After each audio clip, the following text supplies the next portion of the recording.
अस्सलाम वालेकुम वरहमतुल्लाहि वबरकातुहू। वैसे शाहबाज भाई ने तो पूरा जो ऑर्डर है वो पढ़ के सुना दिया और सब कुछ क्लियर है, लेकिन कुछ जो लोग सिर्फ मुझे सब्सक्राइब किए हुए यूट्यूब में, उन्होंने कांटेक्ट करके कहा कि आप ये जो ऑर्डर है इसको एक बार अपने तरफ से पढ़ के सुना दें, क्योंकि हमको और ज़्यादा थोड़ी क्लैरिटी मिल जाएगी, हम कहीं और फॉलो नहीं कर रहे। तो इसीलिए मैं इस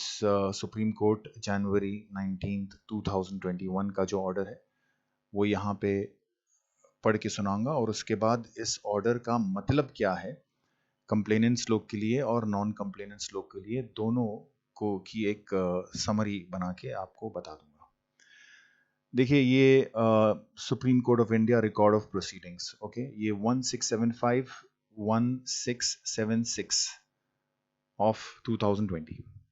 और 5449 7950 ये जितने भी पिटिशंस है, ओके, ये सब का यहाँ पे निचोड़ यहाँ पे दिया गया है। जितने भी मांगे थी, एक्स पार्टी स्टे, एग्जाम्शन, ये exemption for filing affidavit, grant of bell,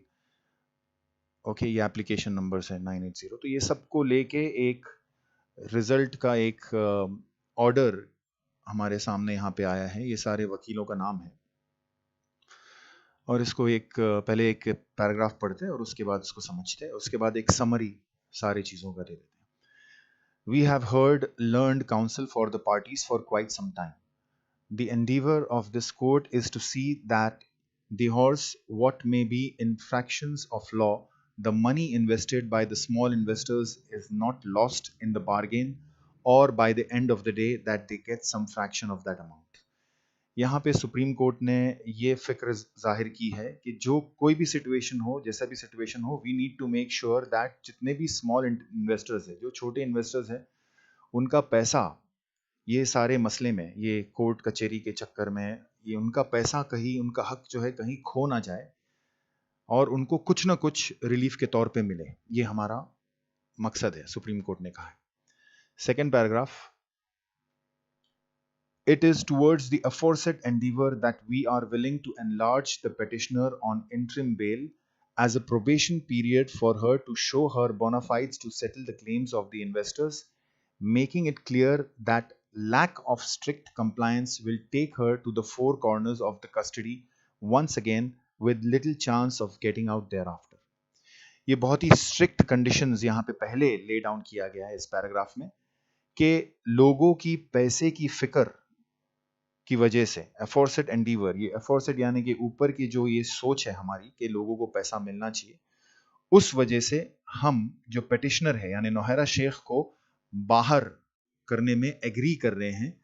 interim bell, okay, ये टेम्पररी बेल होता है एज अ प्रोबेशन पीरियड। अभी प्रोबेशन पीरियड यानी कि प्रोबेशन बोले तो ये इनको बाहर रख के इनको चेक किया जाएगा कि ये क्या करते क्या नहीं करते। तो प्रोबेशन का मतलब ये है as a probation period for her to show her bona fides to settle the claim। जो उन्होंने दावा किया है कि वो क्लेम सेटल करेंगे, उस चीज के ऊपर इनकी सुप्रीम कोर्ट की नजर रहेगी, प्रोबेशन में छोड़ा है इनको। Settle the claims of the investors, making it clear that lack of strict compliance, ये हम वाजे करते हुए इनको छोड़ रहे हैं कि अगर इन्होंने स्ट्रिक्टली ये ऑर्डर को कंप्लाई नहीं किया, यानी जो नीचे ऑर्डर्स है उन पे स्ट्रिक्ट तरीके से फॉलो अप नहीं किया, उन अपनी यानी प्रोमिसेस को, जो इन्होंने बोनाफाइड लिखा है कि मैं दूंगी और उन्होंने उसको नहीं दिया, तो इसको वापस से जो है यहाँ पे फोर कॉर्नर्स लिखा हुआ है, यानी चार दीवारी, कस्टडी के चार दीवारी यानी जेल में वापस से भेज दिया जाएगा विद लिटिल चांस, यानी बहुत कम उम्मीद उसके बाद रख सकेगी ये कि ये बाहर आ सकती है, गेटिंग आउट देयर आफ्टर। तो अगर इन्होंने पैसा नहीं दिया ये 6 हफ्ते के अंदर, तो ये वापस से जेल जाएंगे और इनको बाहर आने का तकरीबन बहुत कम चांसेस रह जाएगा। We thus enlarge the petitioner on interim bail for a period of 6 weeks as prayed for on furnishing of a personal bond and an undertaking to be made before the district judge, superintendent jail, before her enlargement on interim bail, adopting the undertaking given before us by Muhammad Salim on the following terms and conditions। यानी हम नौहरा शेख को bell देते हैं ये condition पे कि जो मोहम्मद सलीम, इनके जो साथीदार, इनका जो दोस्त है, जो यहाँ पे बोला कि नौहरा शेख देगी नहीं देगी, वो सेम चीज अपने डिस्ट्रिक्ट जज के सामने वो एक बॉन्ड करके देवे कि हाँ मैं एग्री करती हूँ कि ये जो सुप्रीम कोर्ट में जो कहा गया है 6 हफ्ते के लिए मुझे बाहर भेज रहे हैं और मैं लोगों को दूंगी, तो मैं उस चीज से एग्री करती हूँ। ये अपने डिस्ट्रिक्ट जज को एक बॉन्ड करके देवे, और या तो सुपरिटेंडेंट ऑफ जेल के सुपरिटेंडेंट को बॉन्ड करके देवे, एग्री करे कि ये जो मेरे तरफ से दिया गया है सुप्रीम कोर्ट में, ये मैं इसको मानती हूँ कि मैं बाहर आके 6 हफ्ते के अंदर ये मामला जो है कंप्लेनेंट्स लोग का वो क्लियर करूंगी। तो कंडीशंस क्या क्या है, ये सबसे इंपॉर्टेंट है। सबसे पहला कंडीशन ये है, the petitioner will bring an amount of ₹6 crores to be deposited with the IO SFIO। जो पेटिशनर यानी नौहरा शेख को अभी और 6 करोड़ एक्स्ट्रा, यानी जो बैंक में है डिपॉजिट वो नहीं, एक्स्ट्रा 6 करोड़ डिपॉजिट करना पड़ेगा अपने केस के आईओ के पास, यानी CCS के पास या SFIO के पास। ओके, इनको 6 करोड़ और ऐड करना पड़ेगा। ओके, ये थोड़ा सा क्लियर नहीं है कि आईओ कौन है एग्जैक्टली या SFIO कौन है, लेकिन 6 करोड़ नौहरा शेख को ऐड करना पड़ेगा इस केस को अभी। दूसरा condition, the enlargement for 6 weeks is to ensure that the petitioner abides by the undertaking given through her best friend that she will meet the liabilities of all the complainants as on date। ये 6 हफ्ते का जो time दिया जा रहा है, ये एक चांस जैसा है। ये सुप्रीम कोर्ट ये कहती है कि हम देखना चाहते हैं कि जो पेटिशनर है यानी नौहरा शेख है, ये अपने वादे पे खरा उतरती है कि नहीं उतरती है, जिस तरीके से उसके बेस्ट फ्रेंड मोहम्मद सलीम, यानी ऊपर जो लिखा हुआ है, उन्होंने हमको लिख के दिया कि वो सबको दे सकती है, वो देना चाहती है। तो हम इसको जो छोड़ रहे हैं 6 हफ्ते के लिए, वो ये देखने के लिए कि क्या वो अपने जो प्रोमिसेस है, जो अपने वादे हैं, वो पूरा कर सकती है कि नहीं कर सकती है, और वो किस तरीके से करना है उसको पूरा, कि जितने भी कंप्लेनेंट्स हैं जो आज तक कंप्लेंट किए, यानी जनवरी 19 या उससे पहले जिन्होंने भी कंप्लेंट किया, उनको अपना पैसा पूरा दे देना है। दैट इज, ये जो कौन है ये कंप्लेनेंट्स, किनको देने की बात हुई है, that is cases where charge sheet has been filed or complaints have been made and this amount would be satisfied in toto। यानी वो केसेस वो लोगों को देना है जहां पे जिस केस में चार्जशीट फाइल हुआ है, यानी दूसरे लोगों का नाम कोर्ट में दर्ज हुआ है, जिन जिन लोगों का नाम कोर्ट में दर्ज हुआ है उनका पैसा पूरा देना है, यानी कंप्लीट देना है, सेटिस्फाइड इन टोटो। टोटो मतलब पूरा देना है। 10 लाख रुपए आपने डाला, उसमें जो काट के मिलेगा या पूरा मिलेगा, दैट डिपेंड्स कि वो मतलब इंटरेस्ट के साथ मिलेगा। This is not very clear here, लेकिन अगर काट के मिलने वाली बात भी है तो ये क्लेम जो है ये पूरा इनको पैसा देना है, कंप्लेनेंट को सेटिस्फाई करना है।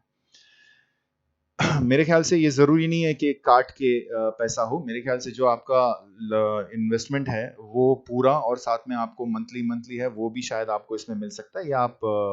आईओ के पास जाके अपने आईओ के पास जाके आप पता कर सकते हैं। Point number 3, in order to facilitate the aforesaid payments, the amounts attached by State of Maharashtra of little over 21 crores and by the Enforcement Directorate of little over 22 crores, apart from the 6 crores brought by her, would be utilized, which would come to about ₹50 crores। ये जो पैसा देने की बात कर रही है नौहरा शेख, जो बोलते हैं कि सेटल करेगी, उसमें से ये 21 करोड़ जो मुंबई के कॉम्पिटेंट अथॉरिटी ने जो बैंक अटैच किया है, जो लिक्विड कैश है बैंक में, वो 21 करोड़ सामने लाया जाएगा, और जो ईडी ने अटैच किया है उनके बैंक अकाउंट, उसमें जो 22 करोड़ है वो सामने लाया जाएगा, यानी यहाँ पे 44 करोड़ हो गया है, और साथ में जो वो और 6 करोड़ भरेगी, ओके, टोटल मिला के ये 50 करोड़ का इस्तेमाल किया जाएगा। यानी हमको जो कंप्लेनेंट्स है उनको ये नहीं कि नौहरा शेख बाहर आके कहीं और से कुछ करके देगी, ये पैसा रेडी कर दिया गया है, ये पैसा रेडी कर दिया जाएगा 50 करोड़ उन कंप्लेनेंट्स लोग को देने के लिए जिनका नाम एज कंप्लेनेंट कोर्ट के अंदर रजिस्टर्ड है। तो ये हमको अपने EOW में जाके पता करना पड़ेगा कि हमने जो कंप्लेन किया है, जो अटैचमेंट में कंप्लेन किया है पीछे, क्या हमको भी मिलेगा नहीं मिलेगा, ये हर एक आदमी को वहां पे जाके पता करना पड़ेगा। खैर, this would require the operation of the bank accounts attached and the operation of those bank accounts will take place as per the instructions of the petitioner, countersigned by any of the IOs concerned। वो जिनको पैसा देगी, ये जरा सा not very clear also to me, but मैं ये बता रहा हूँ कि ये जो ट्रांजैक्शन होगा पैसा वापस देने का, ये नौहरा शेख और वहां के आयोस जो इन्वेस्टिगेटिंग ऑफिसर है उनके सहमति से कंप्लेनेंट्स लोग को बुला बुला के, जितने भी कंप्लेनेंट्स हैं उनको सेटल किया जाएगा, या तो आयो के यहाँ पे या जिधर भी यहाँ पे, अभी फिलहाल तो आयो बता रहे, इन्वेस्टिगेटिंग ऑफिसर्स के ऑफिस में सेटल किया जाएगा। आपको अपने अपने ईओडब्ल्यूज में जाके या सीसीएस में जाके पता करना है कि ये एग्जैक्ट प्रोसीजर कैसे होगा, लेकिन बोला ये गया है कि नौहरा शेख और वो इन्वेस्टिगेटिंग ऑफिसर जिसके यहाँ पे हमने कंप्लेन किया, वो आपको वहां पे जाना पड़ेगा, अपने डॉक्यूमेंट्स बताना पड़ेगा, सबमिट करना पड़ेगा, और फिर नौहरा शेख आपके डॉक्यूमेंट्स पूरा क्लियर होगी, वो एग्री होगी कि हाँ आपको देना है, वो साइन करेगी और वहां पे आयो साइन करेगा, तो वो बैंक अकाउंट का पैसा जो है वो आपको उसी वक्त ट्रांसफर हो जाएगा। ओके, इसमें ये ऐसा बिल्कुल नहीं है कि वो बैंक अकाउंट डीफ्रीज होके नौहरा शेख के पास दे दिया गया, नहीं, इसमें अभी भी कोर्ट का इंटरवेंशन है। आयो के परमिशन के बिना या आयो के साइन के बिना कोई भी ट्रांजैक्शन नहीं होगा, और वो पैसा जितने भी है वो सिर्फ इन्वेस्टर्स को रिटर्न करने के लिए दिया गया है। तो ऐसा कुछ भी नहीं है कि बैंक अकाउंट डीफ्रीज हुआ है जो कुछ लोग कह रहे हैं। Insofar as the state of Maharashtra is concerned, it is suggested by learned counsel that it may be through the additional collector Mumbai City come competent authority। और ये जो आयो है ये दूसरे स्टेट्स की आयो है जो ईओडब्ल्यूज है, और जहां तक मुंबई महाराष्ट्र की बात है वो एडिशनल कलेक्टर के जरिए होगा, मुंबई सिटी, ओके, जो कॉम्पिटेंट अथॉरिटी है मुंबई के, महाराष्ट्र के कॉम्पिटेंट उनके जरिए होगा, उनके ऑफिस में होगा, यानी महाराष्ट्र वालों को एडिशनल कलेक्टर मुंबई के ऑफिस में जाके पता करना पड़ेगा कि हमारा पैसा हमको कैसे वापस मिल रहा है। द पेटिशनर, ये इसमें जो भी थोड़ी बहुत क्लैरिटी अगर किसी को नहीं मिली है ये मेरे रीडिंग से, तो उनको ये करना पड़ेगा, जैसे कि कम से कम महाराष्ट्र के लिए मैं ये बोल सकता हूँ कि you have to go to your competent authorities office which is the additional collectors office, which will you can take it from me through WhatsApp। उनका एड्रेस या तो मैं नीचे अटैच कर दूंगा थोड़े दिन के बाद, एक दो दिन के बाद, या तो मैं आप मुझे कॉल कर सकते हैं 8355931485, व्हाट्सअप कर सकते हैं, जो कंप्लेनेंट्स है ऑलरेडी वो व्हाट्सअप कर सकते हैं एडिशनल कलेक्टर के ऑफिस के एड्रेस के लिए। लेकिन कुछ भी यहाँ पे आपको अगर कुछ समझ में नहीं आया क्योंकि मेरे लिए भी ये थोड़ा सा इसमें इनकम्प्लीट है इंफॉर्मेशन, पूरा क्लियर कट इंस्ट्रक्शंस नहीं है, तो जो भी बाकी के इंस्ट्रक्शंस है वो एडिशनल कलेक्टर के ऑफिस में जाके हमको मालूम पड़ जाएगा। ये महाराष्ट्र वालों के लिए कह रहा हूँ। The petitioner will continue to report to the Kukatpally police station on every Monday at 10 o'clock। Nauhra Sheikh को कुकटपल्ली पुलिस स्टेशन में जाना पड़ेगा हर मंडे 10 बजे। Point number 5, the learned counsel for the petitioner seeks records to facilitate the settlement। यानी नौहरा शेख जो CCS ने attach किया हुआ रिकॉर्ड्स है वो सीसीएस से मांग रही है, ताकि वो ये देख के लोगों को चेक करके उनके अकाउंट्स उसमें अपने यानी आयो के जरिए या तो कॉम्पिटेंट अथॉरिटी के जरिए उनको पैसा वापस करने के लिए वो रिकॉर्ड्स मांग रही है सीसीएस से। Whatever records the petitioner desires, she will inform the concerned seizing authority within a week from being enlarged, and those records will be made available within a week thereafter for inspection or copies thereof। तो जो भी उनको records चाहिए अपने bell होने के बाद यानी बाहर आने के बाद नौहरा शेख को 1 हफ्ते के अंदर दिया जाएगा, वो मांगेगी और उनको दिया जाएगा। सीसीएस ने अटैच किया तो सीसीएस देगी, दूसरे कोई कॉम्पिटेंट ने अथॉरिटी ने अटैच किया तो वो देंगे। ये सारे रिकॉर्ड्स नौहरा शेख के पास आएंगे, और ये दो यानी आयो और महाराष्ट्र के लिए कॉम्पिटेंट अथॉरिटी, ये दोनों से कोऑर्डिनेट करके नौहरा शेख जो कंप्लेनेंट्स को पैसा वापस देने की कार्रवाई शुरू कर देगी 1 हफ्ते के अंदर इनको, यानी ये पॉइंट नंबर 5 के हिसाब से उनके जो डेटा है वो उनको वापस मिलेगा, कॉपीज दे सकते हैं। Point number 6, it is stated that the amounts will be paid through the court or police station where FIR is registered or the complaint is pending। यानी ये पैसा जो है या तो कोर्ट से वापस मिलेगा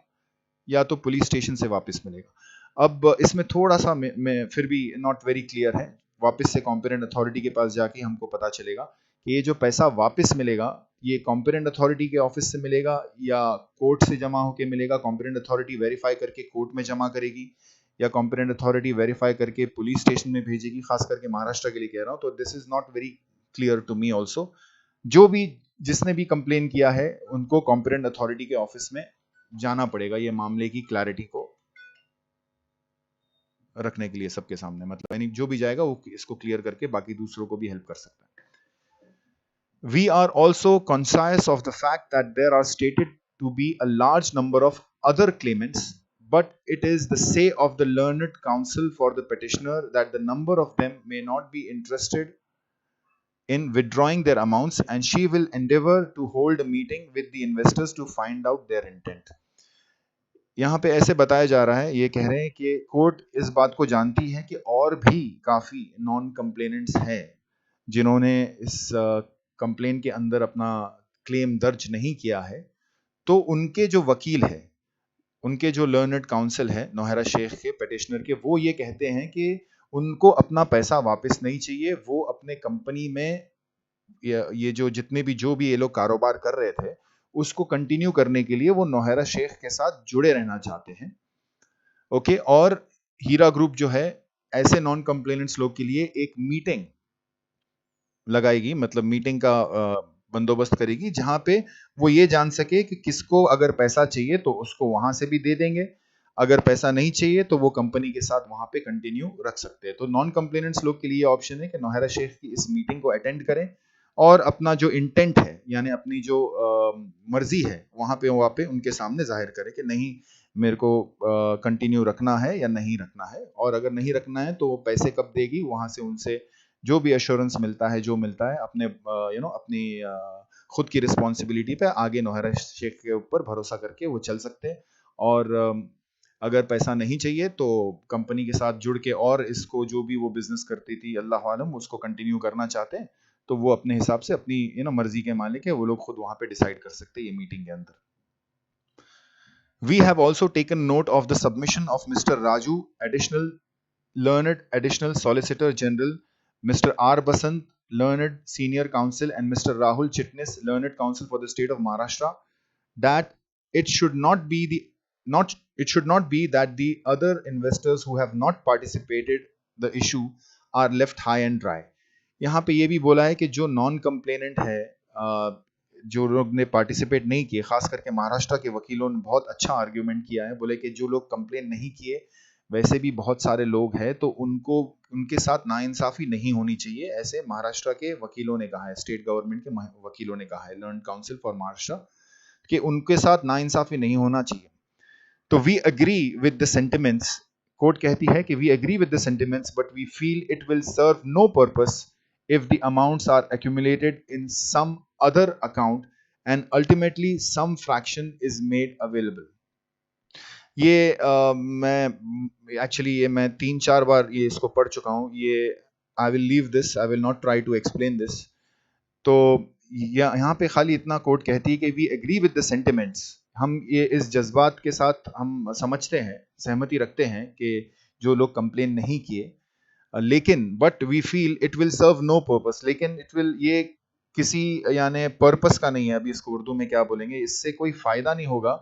अगर पैसे जमा हो जाते, if the amounts are accumulated in some other account and ultimately some fraction is made available. ये मैं इस लाइन को मैं छोड़ देता हूँ, ये मेरी अभी तक इसके ऊपर मुझे समझ नहीं है पूरा कंप्लीट, इसलिए मैं इसको आगे नहीं बताना चाहता. The objective is to see whether the business which the petitioner was carrying on can be carried on with some of the persons who have invested, reposing trust in that business. यहाँ पे court ये कहती है कि ये देखना चाहती है कि ये जो बिजनेस ये कहती है कि ये बिजनेस चला रही है, तो वो देखना चाहती है कि इन लोगों को यानी कंप्लेनेंट्स लोग को पैसा देने के बाद जो बाकी बच जाते हैं, तो क्या वो उस बचे हुए लोगों से जो अपना पैसा वहीं रखेंगे नौहरा शेख के पास, क्या वो पैसे से ये वापस से उस तरीके का बिजनेस चला सकती है कि नहीं चला सकती है, ये देखना चाहती है court. It will be at least a progress in the direction rather than permitting a run on the business of the petitioner. और ये जो देखना चाहती है, कम से कम ये इनका जो बेल हम दे रहे हैं तो ये एक ऐसा प्रोग्रेस होगा कि चलो पता कर लेते हैं कि ये अपना बिजनेस चला सकती है कि नहीं सकती है. तो हमारा बेल देना कम से कम उस दिशा में एक प्रोग्रेस है कि पता चल जाएगा हमको कि ये बिजनेस बराबर से बाहर आने के बाद चला सकती है कि नहीं सकती है, जिस तरीके से इन्होंने अपने पिटिशंस में और खत में दावा किया है कि अभी तक बिजनेस चालू है and all. We are told that the passport has already been deposited pursuant to the order of the High Court of Telangana। यानी ये सुप्रीम कोर्ट कहती है कि हम जानते हैं कि हाई कोर्ट तेलंगाना के ऑर्डर के हिसाब से इनका पासपोर्ट जो है वो जब्त है। We have already noticed that the aforesaid is the endeavor to see that claims of claimants who want their money back is met at the earliest, and naturally this will not be a precedent, as is the apprehension expressed by Mr. Raju, learned Solicitor General। यानी ये बहुत ही बेहतरीन तरीके से supreme court ने ये कहा है कि ये जो ये कर रहे हैं, जितना भी कुछ ऊपर है, ये हम ये देखना चाहते हैं कि जो क्लेम्स है, जो लोगों का पैसा है, वो जो पैसा वापस मांग रहे हैं, उनको अपना पैसा जल्द से जल्द मिले। Okay, and naturally this will not be a president as is the apprehension expressed by रेवल। तो इनको पैसा अपना जल्द से जल्द मिले। तो ये पूरा जो सुप्रीम कोर्ट का ऑर्डर है, इससे देखो कुछ चीजें एकदम क्लियर हो जाती है। सबसे पहली बात तो जो इन्वेस्टर और कस्टमर का जो आर्ग्यूमेंट था वो रद्द हो गया टोटल। यहाँ पे सिर्फ पैसा देने की बात चल रही है। नौहरा शेख को बेल मिल गया, वो अच्छी बात है। वो बाहर आके अभी वो लोग जो कह रहे थे कि चांस चाहिए, तो ये उसके लिए एक चांस है कि वो अपने आप को सही साबित करे जिस हिसाब से इन लोग कहते हैं। और दूसरा जो रद्द हो गया, एक तो इन्वेस्टर कस्टमर तो रद्द हो ही गया था पिछले तारीख को, दूसरा इस बेल ऑर्डर और इस ऑर्डर के जरिए एक चीज रद्द ये भी हो गया है कि इनकी जो मांग थी एसएफआईओ को भेजो, उस मांग को भी यहाँ पे इसके जरिए रद्द किया गया है। क्योंकि अगर ये 6 हफ्ते के अंदर नहीं देती है, ये कह रही है कि मैं जेन्युइन हूं, मैं दूंगी, तो इन्होंने इनको एक चांस दे दिया कि चलो तुम एक दे के बताओ करके एक टोटल, और हम देखते अगर तुम नहीं देते तो तुम वापस से जेल में आ जाओगे और उसके बाद तुम्हारा निकलना तकरीबन नामुमकिन हो जाएगा। तो अब ये समझो अगर नहीं दे पाई तो वापस आके अगर ये जेल में वापस आती है तो ये कोर्ट को ये नहीं कह सकती कि यानी कि एसएफआईओ को भेजो। तो वो भी चीज यहाँ पे रद्द हो गया है, बिकॉज आप नहीं दे पाए तो साफ साफ साबित हो जाता है कि आप यानी गलत हो। तो इनको एट ऑल कॉस्ट कंप्लेनेंट्स लोग को पैसा देना ही देना है। और तकरीबन जहां तक हम समझते हैं कि 80 करोड़ के कंप्लेनेंट्स ऑल ओवर इंडिया उन लोग ने क्लेम दर्ज किया, ये हमारा अंदाजा है, ये हमको कहा भी गया है, तो इसको वेरीफाई करने की जरूरत है। और 50 करोड़ का जो अमाउंट है, 50 करोड़ का जो अमाउंट है, वो अभी फिलहाल 100% सिक्योर्ड है। इन द सेंस 21 करोड़ जो है महाराष्ट्र के बैंक अकाउंट्स में, जो महाराष्ट्र की कॉम्पिटेंट अथॉरिटी ने अटैच किया है, और 22 करोड़ के ऊपर जो है वो एनफोर्समेंट डायरेक्टरेट ने अटैच किया है। तो ये तकरीबन 44 करोड़ के करीब आ जाता है। और 6 करोड़ एक्स्ट्रा और नौहरा शेख को ऐड करने के लिए कहा गया है इस ऑर्डर के जरिए, तो तकरीबन 50 करोड़ जो है वो जमा हो जाता है। यहाँ पे सुप्रीम कोर्ट ने जो कंप्लेनेंट्स लोग के 50 करोड़ को इमीडिएटली डिस्ट्रीब्यूट करने की बात की गई है। यानी कंप्लेनेंट्स लोग का पैसा उनको आने वाले अभी ये 19 तारीख से आने वाले 6 हफ्ते के अंदर अल्हम्दुलिल्लाह, अल्लाह का लाख लाख शुक्र है, उनको डेफिनेटली मिल जाएगा। इसमें यह नहीं है कि नौहरा शेख देना चाहती नहीं देना चाहती, ये पैसा सिक्योर हो चुका है कंप्लेनेंट्स लोग के लिए। और बाकी जो है नॉन कंप्लेनेंट्स जो है वो मीटिंग में जा सकते हैं, उनके साथ जनरल मीटिंग लिया जाएगा और वहां पे जाके देख सकते हैं कि भाई नौहरा शेख उनको पैसा वापस देती कि नहीं देती। हमारा, जैसे कि आपने देखा, हीरा विक्टिम एसोसिएशन के सदर शहबाज अहमद खान ने भी ये कह दिया कि अल्हम्दुलिल्लाह हमारे जो अल्लाह ने हमको इस चीज़ का जरिया बनाया कि हम इसके खिलाफ लड़ें, इसको प्रेशराइज करें कि लोगों का पैसा वापस मिले। और अल्हम्दुलिल्लाह हमारी भी कोशिश, और ज़्यादा करके यहाँ के हमारे जो कोर्ट्स हैं, यानी शुरुआत से देखें तो थाने कोर्ट में ये जस्टिस पीपी जाधव साहब ने ये कहा था कि ये ऐसा नहीं लगता कि सिर्फ इतने ही हैं, इसके अलावा और भी लोग जो है कंप्लेनेंट्स हो सकते हैं, और भी लोग विक्टिम्स हो सकते हैं, तो मैं इनको बेल नहीं दूंगा ऐसा करके। तो जस्टिस पीपी जाधव साहब का भी बहुत बहुत शुक्रिया। दूसरा, शमीम अख्तर साहब का जो शुरुआत में नामपल्ली में इनको बेल मिला था, तो शमीम अख्तर साहब ने कह दिया था कि जो नामपल्ली लोअर कोर्ट में ये बेल मिला है ये एरोनियस है, ये गलत है, इनको बेल नहीं मिलना चाहिए, स्कैम बहुत बड़े मैग्नीट्यूड का लगता है। तो उन्होंने भी बेल रद्द कर दिया, उनका भी बहुत बहुत शुक्रिया। तीसरा, जस्टिस श्रीदेवी का भी बहुत बहुत शुक्रिया कि उन्होंने तेलंगाना वालों को 3 महीने के अंदर सेटलमेंट करने की बात की। इनका इतना आर्ग्यूमेंट होने के बाद भी जस्टिस श्रीदेवी ने भी ये कहा कि भाई लोगों का पैसे का क्या। मालेगांव के जो जज साहब हैं उन्होंने भी बोला कि भाई तुम पहले पैसा दो, उसके बाद ही तुमको बेल मिलेगा। और उनको 2 हफ्ते का 1 हफ्ते का टाइम दिया गया, और वो जिसमें नौहरा शेख फेल हो गई, तो उनका भी बहुत बहुत शुक्रिया। और तमाम अभी सुप्रीम कोर्ट के जजेस भी यहाँ पे एकदम इंटेलिजेंटली, यानी कि जो एसएफआईओ के पास जाएगा वापस आएगा ऐसा करके, उन्होंने ये सोचा कि लोगों को पैसे से मतलब है, अपना पैसा वापस देना चाहिए। तो एक 6 हफ्ते के अंदर मामला ख़त्म करने वाले जो ये ऑर्डर दिया है, ये बहुत बहुत काबिल तारीफ है। और मैं जितने भी कंप्लेनेंट्स लोग हैं, कंप्लेनेंट्स भाई बहन हैं, उनसे ये रिक्वेस्ट करता हूँ कि आप अपने अपने कॉम्पिटेंट अथॉरिटी, यानी अगर आप तेलंगाना में हैं तो सीसीएस में जाके आगे के डायरेक्शंस ले लें। अगर आप महाराष्ट्र में हैं तो आप एडिशनल कलेक्टर के ऑफिस में जाके, यानी 2-3 दिन बाद, अभी फ़िलहाल नहीं, पहले और थोड़ा प्रोग्रेस इसको होने दो। अगर कुछ फ़ोन्स आते, कुछ आते, एक थोड़ी गतिविधि बढ़ने दो। 2-3 दिन बाद या 4-5 दिन बाद जैसे हम आपको अपडेट करें, या आपको कोई सही अपडेट कहीं से मिलता है, तो आप वहाँ जाके अपने जो आगे के प्रोसीजर्स हैं उनको आप पूरा करने की कोशिश करो, और अपने आपस में भी एक दूसरे को हेल्प करो। अगर किसी को पता है तो हमारे ग्रुप में अगर आप चाहते तो ग्रुप में अपडेट करो कि आपके साथ क्या एक्सपीरियंस हुआ, आपको क्या पूछा गया, क्या नहीं पूछा गया, और हम एक दूसरे की मदद करें ताकि ये जो 6 हफ्ते के अंदर की जो रिकवरी है, ये सबके लिए आसान हो जाए। थोड़ा भाग दौड़ है अपने पैसे के लिए, लेकिन अल्हम्दुलिल्लाह, अल्लाह का शुक्र है कि कंप्लेनेंट्स लोग को अपना पैसा इंशाल्लाह ये 6 हफ्ते के अंदर मिल जाएगा इंशाल्लाह, अल्हम्दुलिल्लाह। अस्सलाम वालेकुम वरहमतुल्लाहि वबरकातुहू।